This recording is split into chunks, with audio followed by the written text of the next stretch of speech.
И како што веќе ви најавив неколку пати, ова утро со нас е нашиот познат сеизмолог Михаил Гаревски. Сосема логично по повод 60 години од Скопскиот земјотрес да поканиме сеизмолог. Добро ви утро, добро ни дојдовте. Добро утро. Ние се сега евоциравме спомени со гледачите, но сега ајде како стручно лице да започнеме, значи без емоции.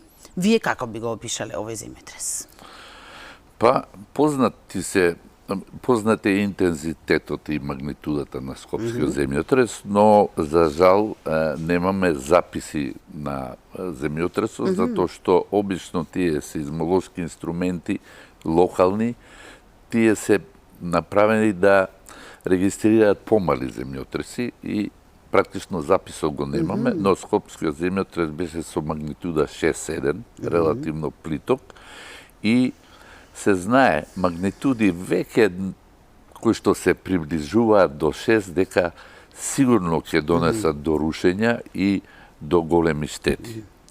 Скопскиот земјотрес, Скопје беше оштетено можеби 80% од зградите беа оштетени.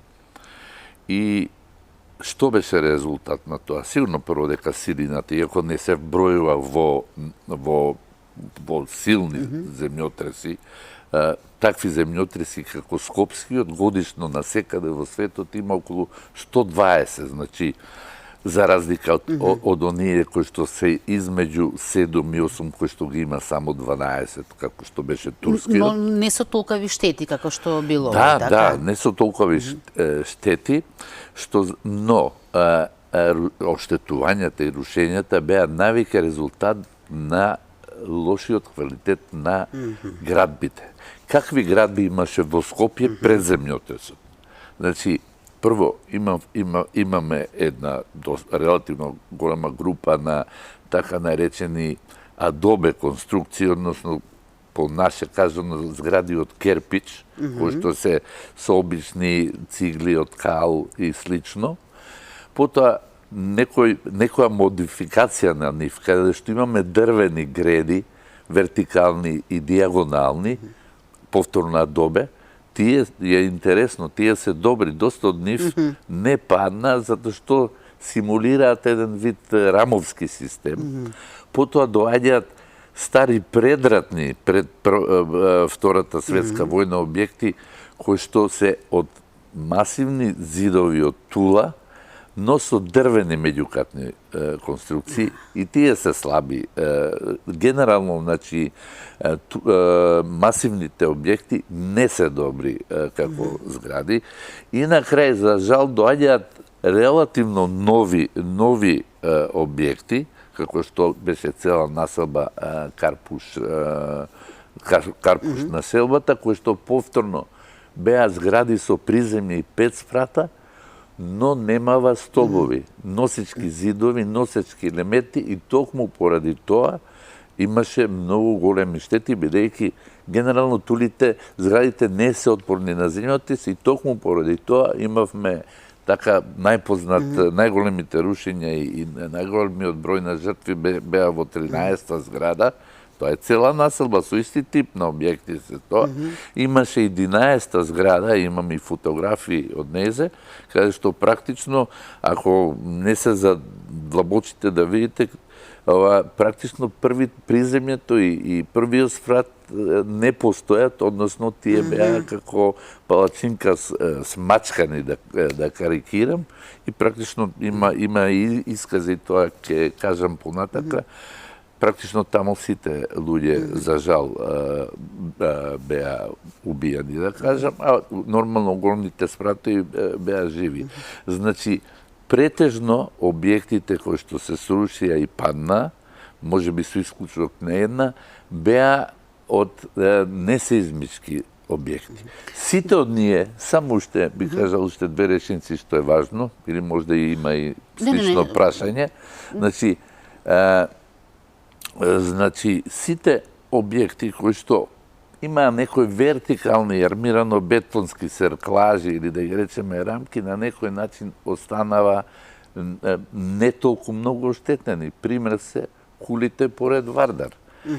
Пример се 14-катниците во Карпуш, кои што сепак се високи објекти, иако една од нив беше повеќе оштетена. И што е карактеристично да се каже, дека ниту една зграда и поновите овие 14 катницата и синдикатот што го викав мили работни, синдикат како се вика у центар зградата, тие не беа проектирани на хоризонтални сеизмички сили, туку беа проектирани на сили од ветер и иако со помали сили се преживеа. После 64 година се донесоа прописи за сеизмичко проектирање, за Македонија и на ниво на цела Југославија и понатака се до сега континуирано се применуваат прописите за сеизмичка градба. Да, за жал морало вакво нешто да се случи за отпосле да се Јас не сакав друго прашање, сакав само да надополнам бројките кои што постојано нели ги слушаме, се дека биле урнати 15.800 живеалишта, а оштетени 28.000. За човечки жртви, сите веќе знаеме 1070 и не се знае бројката на инвалиди. Што значи, со оглед на овие штети и со оглед на силината на земјотресот, немаме пропорција, непропорционално е, значи. Па, знаете, е непропорционално, но сакам да кажам дека ќе имаше и многу повеќе жртви, што е логично да се и така размислува, бидејќи имаше па може би 20-30% од жителите. Тога Скопје имаше негде околу 250-270 илјади жители. Шубаво. Баш шубаво, да. Баш бе шубаво. Па многу го памтам тоа се од пред земјотресот. Ние пред зградата немаше возила, игравме таму тој сервис, како го вика, со топка, немаше возила, тачно кај Данија. Кај што беше сега, таму е страшна гужва. Значи, прво немаше, сигурно 40... Сега таму джамлија не може да помине. Не можете ни со джамли да играте, бидејќи све асфалт, за жал. Значи, и сигурно негде 40 до 50% можда луѓето беа на одмор. Второ, школите имаше, како него школото, пак е тоа во близина, сегашно Песталоци, нели, во близина е сигурно ќе имаше жртви, ќе имаше други жртви, така да тоа е голема среќа. А оштетувањето, велам, е многу интересно, бидејќи после Скопскиот земјотрес, навистина, како што сите знаеме, имаше голема меѓународна помош, бидејќи беше после Агадир, јас го памтам и сега ми останало Агадир, мислам дека беше вајда 62 беше, и после Агадир овој беше еден од најсилните земјотреси, значи, во светот, и дојдоа огромна група на експерти кои што практично, иако тие многу постари од мене, сите има понатака лично да ги сретнам. И еден од луѓето, професор Амброзис, тој беше мој пријател, иако сум ја бев многу помлад од него, од Империјал коледж, практично помина 3 години во Скопје. И он има убави фотографии, не ги остави нас, така да кажеме, на користење што ги сликал 63 одма после земјотрес, има авионски фотографии. И он вика, кога се летува, вика, ја мислев, што ева, нема ништо, не се гледа ништо дека му станало на Скопје. Ја имам такви фотографии, дори дадов негде на некого. Но кога се слето видов дека се штетите огромни. Смеам ли да ве прашам, да не звучам како полицаец, но каде бевте во моментот на настанот? Роден сте пред Да, роден сум, тогаш имав 51 година сум роден. Не сакам јас да кажам тоа, добро. Затоа што ми вика дека изгледам помлад. Па еве, јас морам да проверам дали сте пред земјотресот или по земјотресот. Да, значи, роден сум 51 година и тогаш имав 12 години и живеев Карши учителска школа и Карши општината Идадија. И практично, навистина, беше земјотресот страшен, ни од близко, како што последниот скопјани каде што беа многу уплашени, кој што беше негде 5-4 магнитуда 2016. Пред се земјотресот беше со ужасна бучава. Предходеше звук?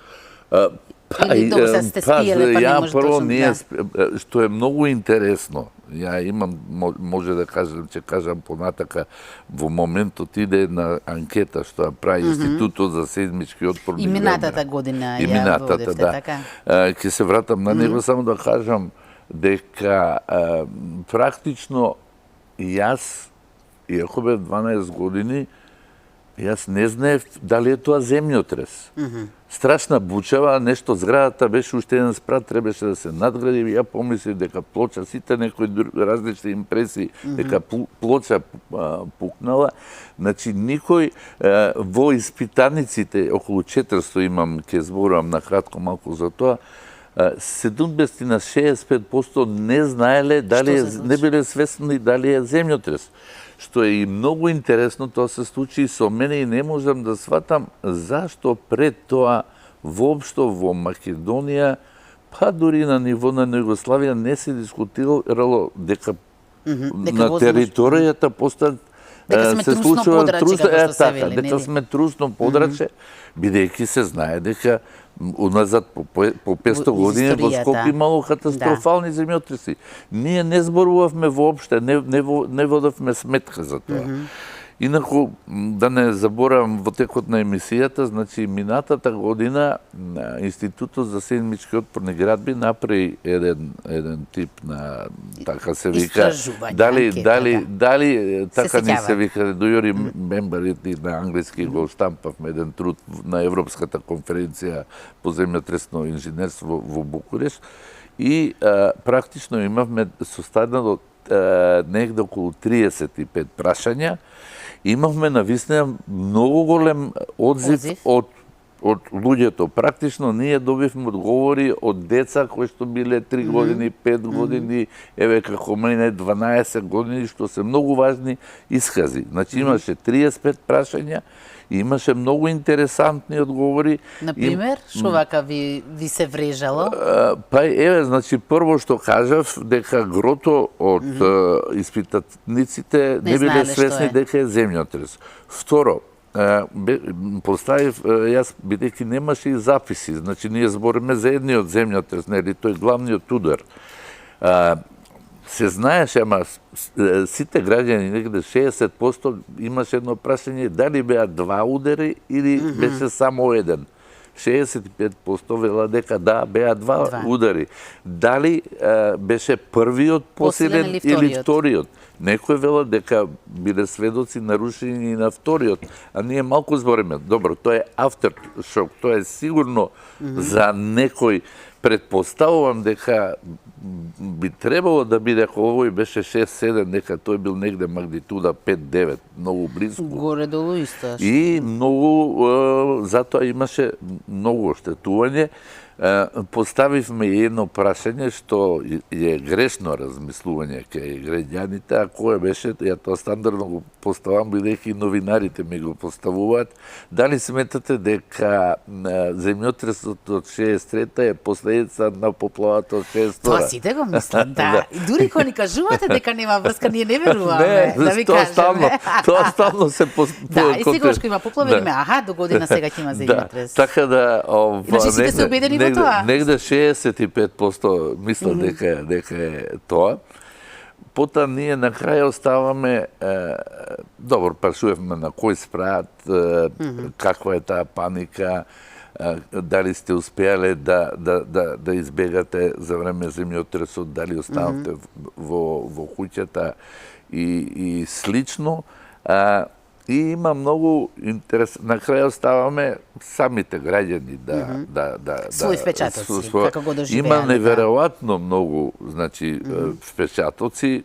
Факт е дека организацијата била голема, факт е дека децата биле евакуирани на ниво на цела Југославија, од една страна да кажеме презадоволни за печакот каде што биле и во Словенија, и во Србија, и во Хрватска, а од друга страна малце делувало травматично за децата, бидејќи биле одвоени за родителите, бидејќи ние таму имавме и некои прашања чисто да видиме каква била психолошката состојба на луѓето, бидејќи и во овој, да речеме, во оваа наша техника што ја применуваме, дали се сеќавате, ние викаме, тргаме така наречена флешбалб меморија се вели во светот, значи некој многу посебен настан никогаш не се избришува од меморијата и тачно е дека луѓето се сеќаваат на секој момент. Беше многу... Секој точно знае каде бил неверојатно, значи после 60 години, еве и јас многу убаво памтам сите работи и има еден некој читале пишуваат од овие искази, знаете, сведоци, вика вечерта ја читав таа и таа книга, едниот пишува, вика ја читав книгата Пропаста на Атлантида вечерта. А утрето ден се случило слично на Пропаста на Атлантида. Така пише еден од тие што ги испита. И сега би сакал да кажам, сега е во текст. Да ги подсетиме гледачите, дека секој што преживел и доживел, може да се вклучи. Тоа е на вашата страница на институтот, така? Да, тоа ние имаме на некој начин платена реклама и ќе помине преку 100.000 граѓани од Скопје, само треба да кликнат и ќе излезат за 2-3 минути 36 прашања. Убаво е, или 35 се сега, убаво е затоа што тоа се многу интересантни работи, каде што има опис. Прво ти донесат и во истражувањето, второ и како за нив издувен вентил, како на психолог да отишлете. Апсолутно, тоа се во светот, знаете, постои, тоа е во многу сега актуелно. Тоа се вика така наречена граѓанска сеизмологија, каде што практично има интеракција меѓу научниците и граѓаните. Они помагаат. Имаме една така наречена апликација, тоа граѓаните треба да ја користат, многу е корисна, Lasquake се вика, каде што практично... Ама некој создави нервоза тоа, да ви кажам. Право на секој земјотрес. За крај сакам да ве прашам, колку можеме да бидеме скопјани, спокојни и мирни, што би се случило кога овој земјотрес би се случил денес? Значи, од една страна излага дека не може да се каже што би се случило, но ја обично сум доста смел и врз основа на искуство, врз основа на анализи, врз основа на сите тие работи. Значи, сигурно дека ако сега колку сме веќе 500.000 жители, не знам колку илјади згради има, сигурно дека можеби и од новите објекти ќе се случи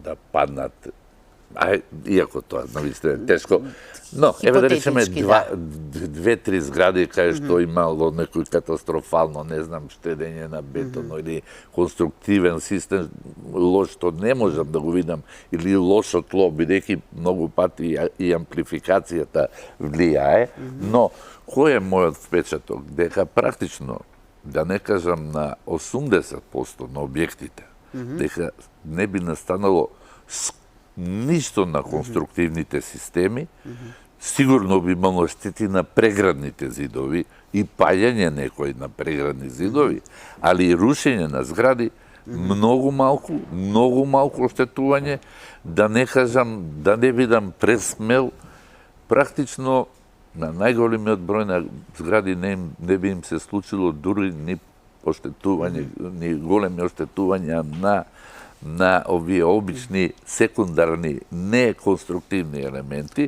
Зашто?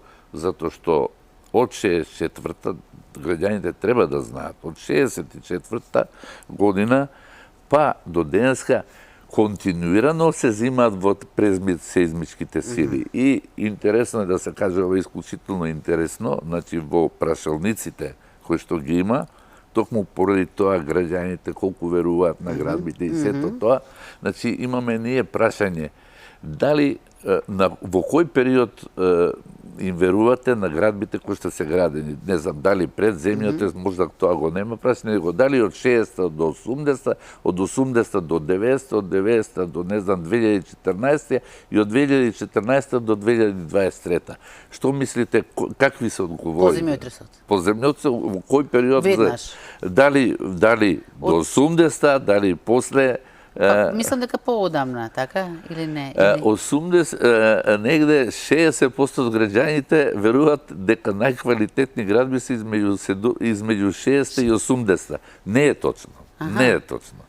Многу поквалитетни градби се од 2000-та, иако сите се проектирани со сизмички, а најмалку им веруваат на градбите измеѓу 2014 и 2020, што е потполно погрешна перцепција, бидејќи сега имаме во Законот за градба, член 4а, не може инвеститорот да добие дозвола за градба ако било кој објект во Македонија што се гради не помине низ ригорозна контрола од институт специјализиран за сеизмички отпорни градби. Ви благодарам многу, искрено се не подутешивте малку. Ви благодарам на вашето гостување.